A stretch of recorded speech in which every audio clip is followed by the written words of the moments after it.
Ja, hallo und herzlich willkommen, meine Zuschauer. Hier bin ich wieder, Scooter Schweine Rexin. Ich habe bei den China den Motor fertig gemacht, habe den Motor eingebaut und so weiter und so fort. Er springt an, er läuft im Standgas, Steuerkette, Zündung, das funktioniert alles 100%. Habe ich ja beim Zusammenbauen euch gesagt, dass zu jeder Zeit Steuerkette, die Nockenwelle, die zwei Löcher oder die zwei Striche mit den Zylinder fluchten muss. Das Loch, das große, muss nach vorne zeigen, Richtung Zylinderdeckel, wo der drauf kommt dann. Das Moped läuft und so weiter und so fort. Kein Problem. Antrieb ist auch alles drin und so weiter und so fort. Ich habe Öl drauf gemacht und so weiter und so fort. Aber das Problem ist, in dem Motor schleift irgendwas und reibt irgendwas. Ich hole das Moped mal her, mache den mal an. Und dann hört ihr es, dass irgendwas in dem Motor reibt und schleift.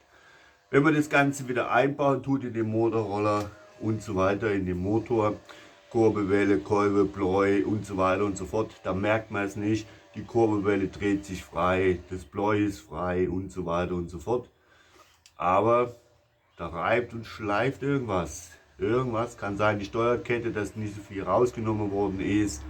Oder was es auch immer ist, das sehe ich gleich. Ich baue den Motor nochmal aus, packe den auf den Tisch, tue ein Teil nach dem anderen gucken, was in dem Motor reibt und schleift. Also wie gesagt, ich zerlege den Motor nochmal. Den Motor habe ich ja auseinandergebaut, den Originalmotor. Hier haben wir die Kurbelwelle. Das Bläu ist fertig, das Bläu kriegen wir nicht mehr. Es ist nicht mehr beweglich. Und der Kolbe ist auch nicht mehr beweglich. Schade, dass das so ist. Der Kolbe sieht hier oben noch sehr gesund aus und so weiter. Aber der Kolbe hat an der Seite hier Riefen drin. Extreme. So. Und was mich auch wundert ist, ich habe ja das Video hochgeladen vor 23 Stunden. Das Video ist schon drin. Aber es ist immer noch in der Bearbeitung. Also ich bin mal gespannt, ob das heute, 26.03. um 0 Uhr soll das Video fertig sein. Es wird nur bearbeitet, dass es, glaube ich, umgestellt wird. Dann seht ihr ja, wie ich den Motor zerlege und so weiter und so fort. Aber warum das so lange dauert, verstehe ich nicht. Gibt es bei YouTube wieder irgendwelche Probleme, um welche Videos freizugeben. So, dann bin ich hergegangen, habe einen anderen Motorblock genommen und so weiter und so fort. Also der Motorroller hat bloß eine Laufleistung von 2900 Kilometer. Aber bei 2900 Kilometer ist kein Öl mehr in dem Motor. Es wurde immer gesagt, es wurde Öl aufgefüllt, Öl aufgefüllt. Aber wo ich den Motor zerlege, seht ihr, mache ich ja Ölablass auf. Aber es kommt kein Öl raus. Dann mache ich den Motor auf, nehme den Deckel ab von dem Motor. Da kommt auch kein Öl mehr raus, also ist nichts mehr drin. So, ich hole mal das Ding her, machen wir mal an und dann werdet ihr mal hören, was los ist.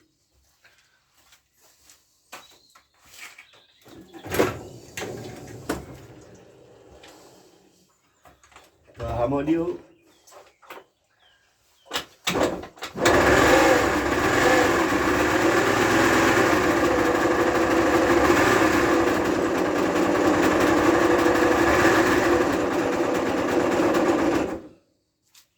Auf jeden Fall reibt und schleift irgendwas.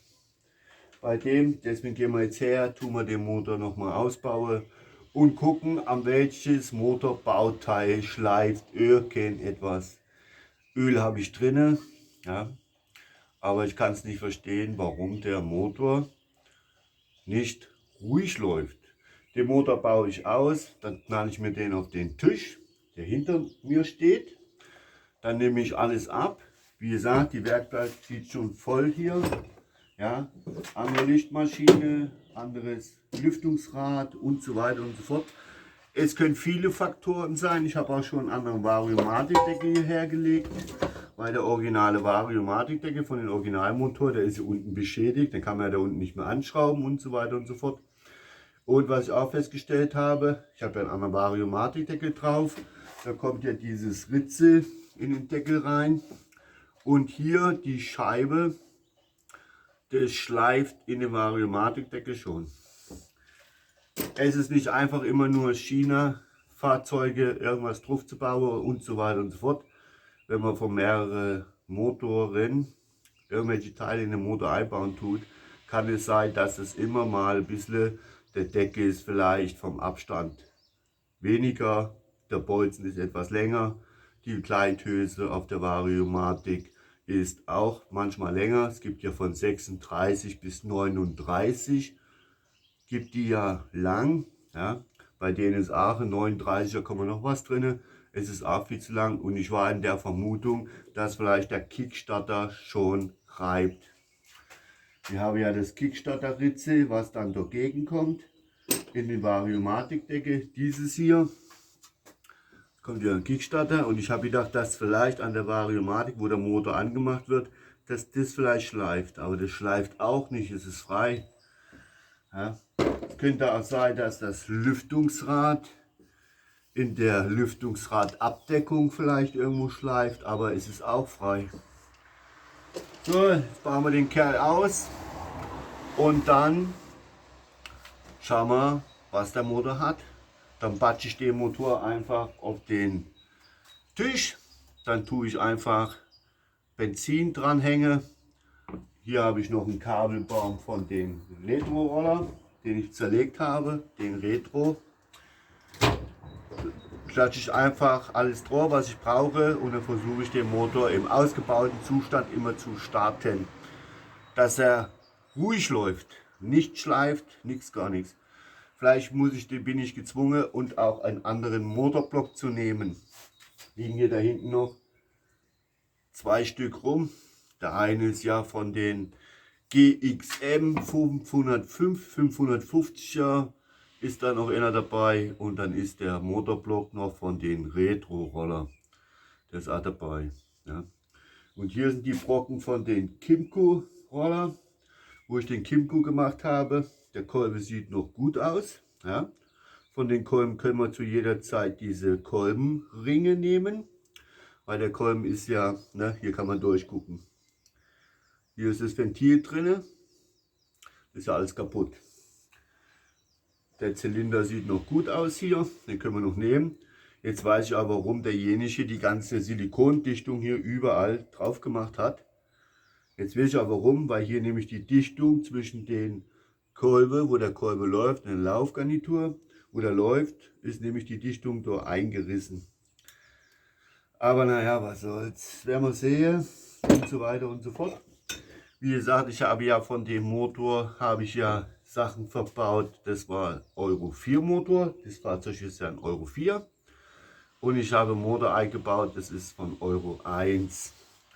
Kann halt sein, dass vielleicht die Nockenwelle, hier die Knöpfe, wo die Ventile auf und zu gehen, dass die vielleicht ein bisschen anders da sind.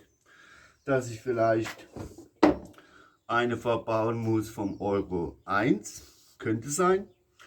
Aber die kann ich nicht mehr verbauen, weil die ist ja von Kymco und die ist ja hier beschädigt. Die ist ja da kaputt. Da ist es ja abgebrochen. Ja, wie man das hinbekommt, dass es da gebrochen ist, schon Wahnsinn, oder?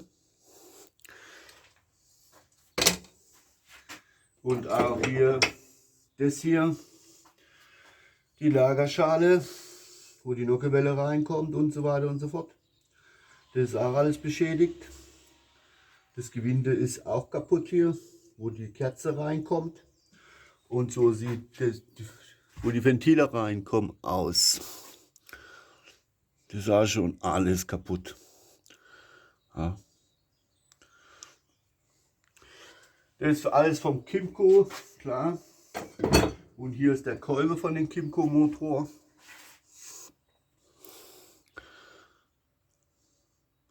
Da ist noch das Ventildecke drin. Der Kolbe von sich aus sieht noch sehr, sehr gut aus. Ja, auf jeden Fall ist er nicht verbrannt, ist nicht schwarz, nichts, gar nichts. Aber leider Gottes kann man da durchschauen. Ja, schade um den Kolbe, weil das sieht eigentlich noch gut aus, aber da hängt das Ventil drin. Können wir nicht mehr weiter verbauen, nur diese Ringe hier oben können wir runter machen, gucken, in den Zylinder reinlegen, wie ist der Abstand, wie groß ist der Abstand. Den Zylinder können wir weiterverarbeiten, müssen wir nur schön sauber machen und so weiter und so fort. Die Dichtung runter machen, dass hier zwischen dieses Öl- und Verbrennungsraum das dicht ist, weil hier ist hier eingerissen und so weiter und so fort. So, jetzt bauen wir den Kerl aber erstmal aus. Ich habe schon so viel Zeug hierher gelegt und so weiter. Hier ist der originale Zylinder. Da ist auch die Dichtung kaputt, wo ich den auseinandergebaut habe. Ja, ganz normal. Jetzt gehen wir her und tun wir das Zeug mal da wieder aus dem Motor ausbauen. Auf jeden Fall ist es Arbeit, wie gesagt, China, Fahrzeuge, Motoren mache ich eigentlich sehr, sehr ungern. Die müssen auch gemacht werden, klar, logisch, ganz normal. Aber du baust dir einen Teil rein, da kannst du schon schleifen. Wo das Geräusch herkommt, das ist richtige Suche. Es kann entweder A vom Wandler kommen, vom Kickstarter-System, ne? Von der Kurbelwelle, dass es vielleicht zu weit ist. Ich habe jetzt eine kürzere Kleidbuchse drauf gemacht. In der Variomatik habe ich jetzt eine 36 mm reingemacht, dass das Ritze auf der Variomatik ein bisschen weiter nach hinten kommt, ja, wo die Verzahnung ist. Aber es schleift auch, ich bin schon hergegangen, habe schon eine andere Lüftungsabdeckung drauf gemacht, die vielleicht ein bisschen weiter wegkommt vom Lüftungsrad, aber es schleift auch. Kann vielleicht sein, dass das Ölrad in dem Motor schleift. Aber es ist eigentlich das Originale, was in dem Motor eingebaut ist und war, vom Werk. Aber was soll es noch sein? Ja? Deswegen baue ich den Kerl aus, gucke, was wirklich los ist und dann sehen wir weiter. So, jetzt baue ich den Kerl aber aus. Lange genug geredet. Jetzt fangen wir an. Sind ja eigentlich nur 3 Schrauben. Vorne Stoßdämpfer, alles ab, Bremse, Gaszug, die ganzen Kabel runter und fertig. Kompressor anmachen, ich muss ein bisschen Krach machen, ich brauche ja einen Luftkompressor.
Bis man alles wieder abmache.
Warum denn nicht richtig läuft, das werden wir gleich sehen.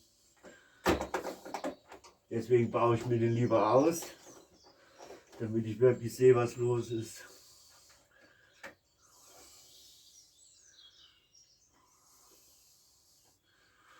So, Benzinschlauch runter, mache ich immer einen Bohrer rein.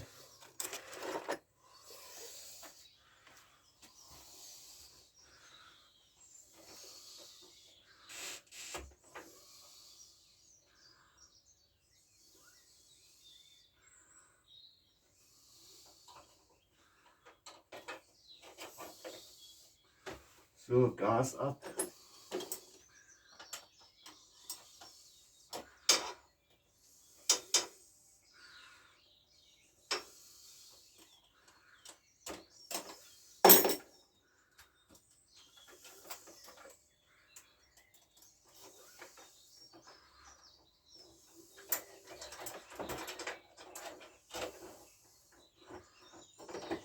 So, jetzt machen wir die ganzen Kabels ab.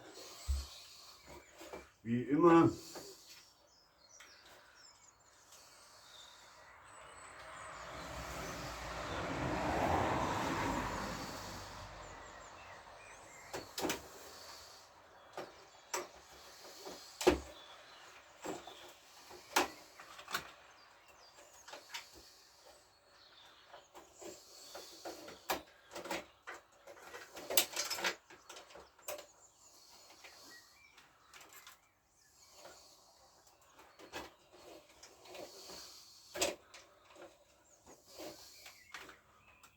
So, Wasser ab, Motor locker machen, fertig.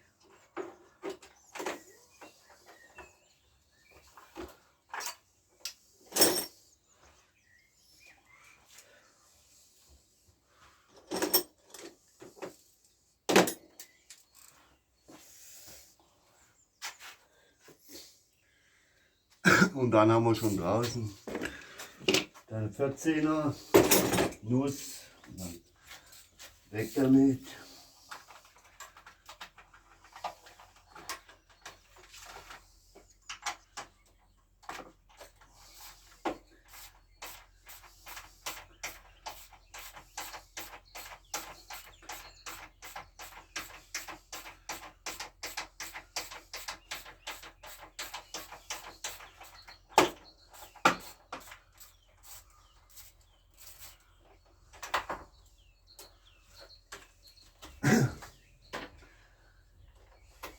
So.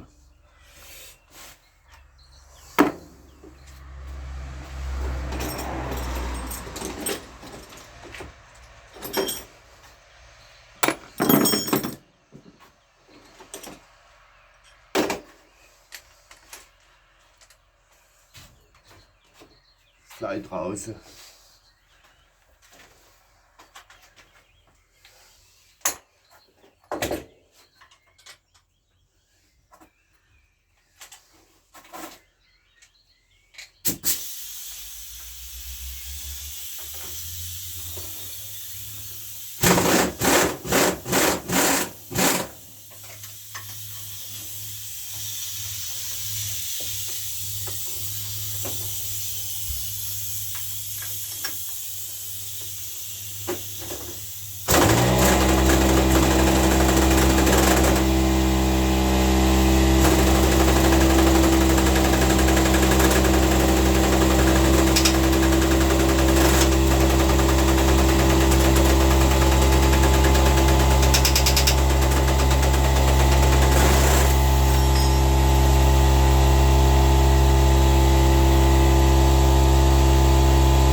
So, die eine Mutter ging ein bisschen schwer ab hier, aber naja, die haben ja so eine Teile hier oben drauf.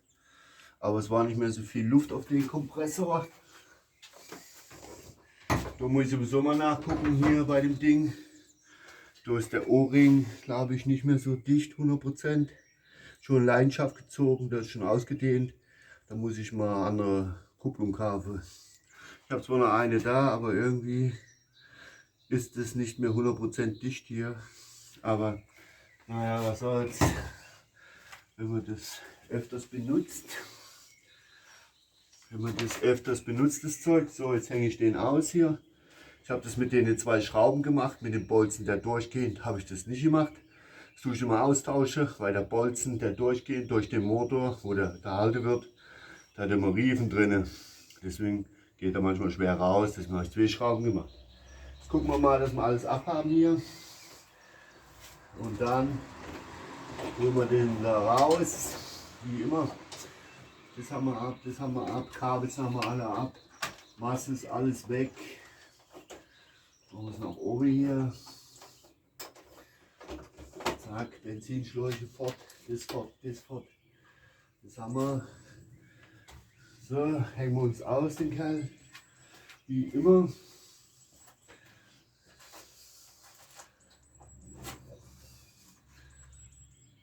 Na komm.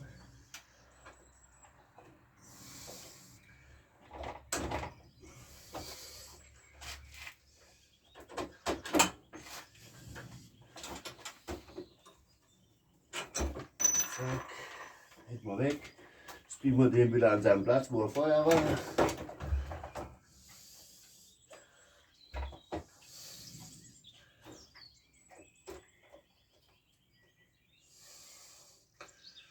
Vorher müssen wir die Entlüftung hier mal wegmachen, damit wir den hier fortkriegen.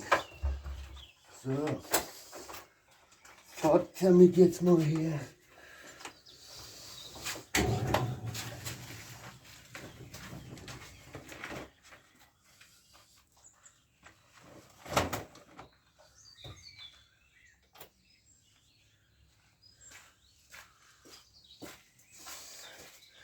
So schnell haben wir den Motor wieder ausgebaut und jetzt gehen wir die Sachen auf den Grund.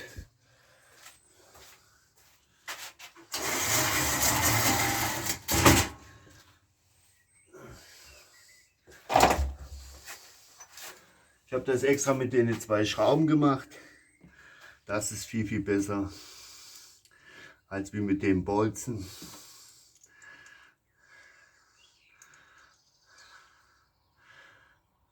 So, jetzt stellen wir den mal da drauf und dann fangen wir langsam an und gucken wirklich, was los ist.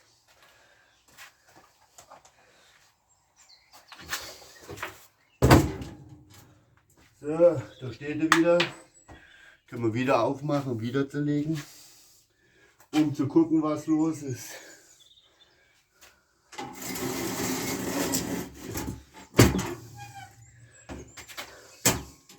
Machen wir schon mal vorne auf, wie immer.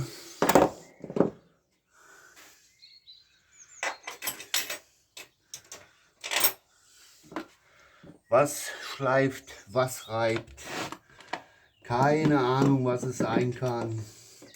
Es ist nicht einfach nur den Motor wieder zusammenstecken und das war's. Irgendwo macht sich was bemerkbar, was in dem Motorblock reibt oder schleift. Ja. Das gehen wir jetzt auf den Grund, was es sein kann und wo es reibt und was schleift. Ist es der Wandler? Ist es im Antrieb drin? Ist es das Lüftungsrad in den Variomatikdecke? Das ist einmal so eine Krankheit, dass das Lüftungsrad, wo der Kickstarter ist, entweder die Feder oder was auch immer, dann kann es sein, dass das Lüftungsrad von der Variomatik, da vorne wird das neue Luft geholt, hinten in die Variomatikdecke geht es raus. Und dann kann es auch sein, man sieht es im Lüftungsrad, was auf der Variomatik kommt, sieht man das, dass das vielleicht irgendwo gerieben hat. Aber das ist da auch nicht der Fall. Ja. Deswegen müssen wir gucken, von wo das Geräusch kommt. Kommt es vielleicht von der Steuerkette im Zylinder, wenn die läuft? habe die vielleicht im Zylinder wenig weggenommen, hinten, also wo es auf die Kurbelwelle kommt. Ja, da ist man gezwungen, da ein bisschen Material wegzunehmen, dass die Kette ohne Probleme nicht an den Motorblock schleift. Wenn man das alles mit der Hand bewegt, ist alles super, alles frei. Aber wehe dem, der Motor läuft in seine Standgas-Drehzahl in den 1500, 1200 oder was auch immer. Ja, dann kann es sein, weil das kriegen wir mit den Händen gar nicht hin, dass der Motor so viel dreht, dann wird man es hören. Aber das kriegen wir nicht hin. Deswegen ist man gezwungen, den Motor mal einzubauen oder mal laufen zu lassen im Standgas, wenn er anspringt, wenn er läuft. Aber wenn er eingebaut ist und er macht irgendwelche Geräusche, ist man gezwungen, den Motor wieder auszubauen und zu gucken, was mit dem Motor los ist. Wo schleift der irgendwo am Motorblock? Ist es vielleicht hier vorne oder ist es im hinteren Bereich, in der Mitte? Ja, muss man halt schauen.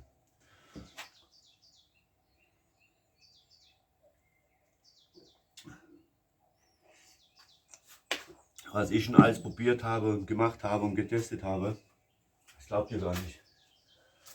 So.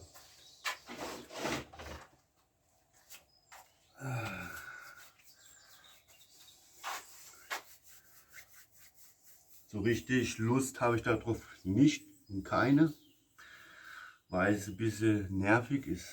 Ja. Da muss ich ehrlich sein. Weil ich habe den Motor jetzt zusammengebaut, jetzt wieder auseinandernehmen. Ne? Das ist auch nur so eine Sache.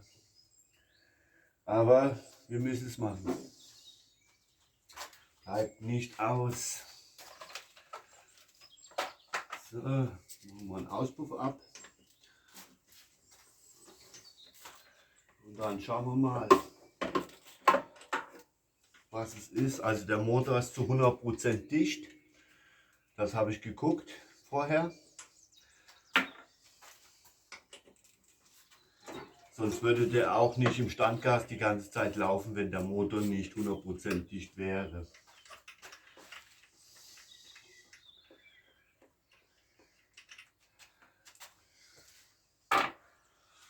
Aber naja, dafür sind wir ja da. Ne?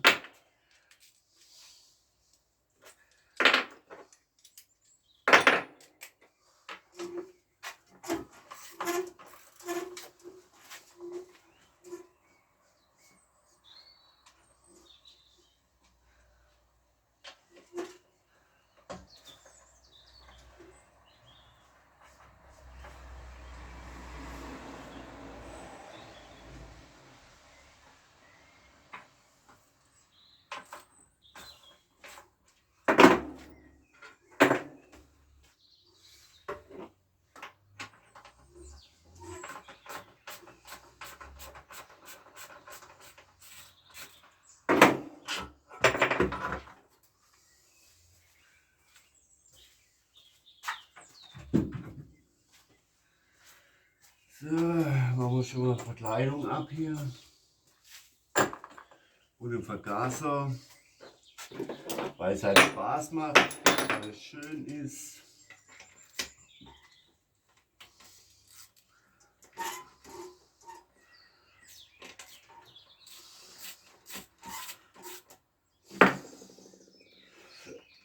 Das ist sehr, sehr komisch, warum in dem Motor so Geräusche gibt.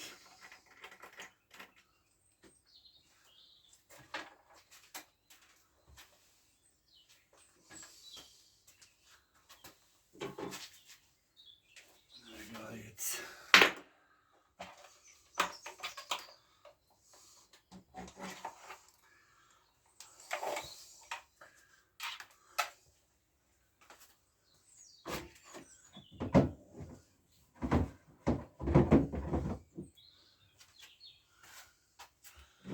So, machen wir mal von der auf hier der ganze Käse.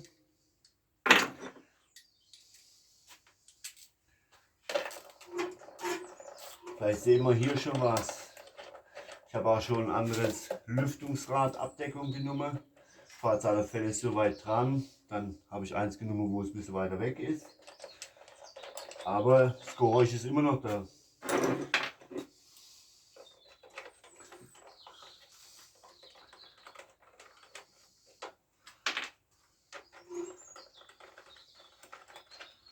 Muss auf jeden Fall von innen kommen. Von innen. Motor von innen.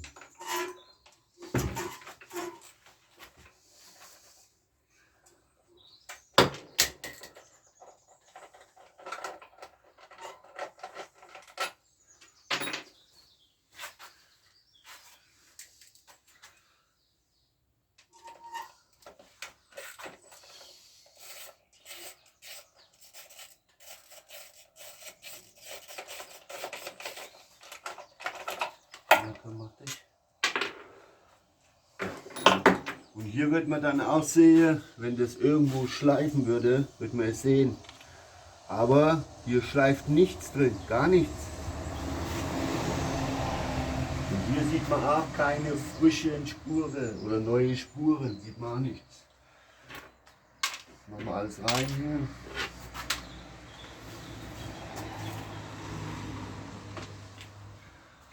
So, machen wir jetzt die andere Seite auf da.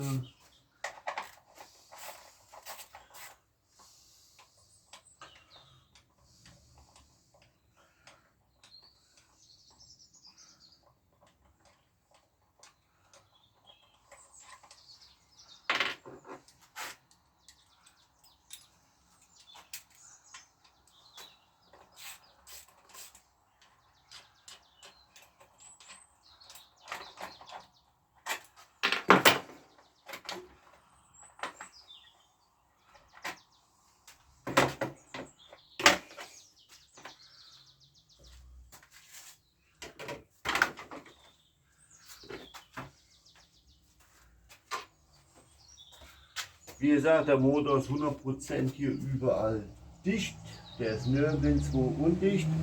Sonst wird er auch nicht die ganze Zeit im Standgas laufen. Habt ihr gesehen, bevor ich den Motor ausgebaut habe. Der ist die ganze Zeit angeblieben. Klar, der Motor hat noch keine Temperaturen, der ist noch nicht warm. Jetzt will ich aber gucken, was hier los ist, warum das reibt und schleift. Aber das sehe ich von außen nicht. Deswegen bin ich gezwungen, den Motor zu zerlegen, um zu gucken, in welchem Bereich tut der Motor irgendwo schleifen. So, ich mache noch ein kleines bisschen weiter. Ich will das Video aber nicht so lange machen, nicht, dass das wieder 2 Tage lang dauert, bis das hochgeladen ist und bis das halt fertig ist und bearbeitet ist. Deswegen seht ihr es in einem anderen Teil. Ja. Ich sage mal Dankeschön fürs Zusehen. Wie es weitergeht, seht ihr mal im nächsten Video. Wenn euch mein YouTube-Kanal gefallen hat, dann abonnieren wir meinen Kanal, lasst mal ein Abo da oder ein Like oder einen Kommentar, würde ich mich sehr drüber freuen. Ich bin's, Guder Schwanerex. Ciao, bis zum nächsten Mal. Tschüss.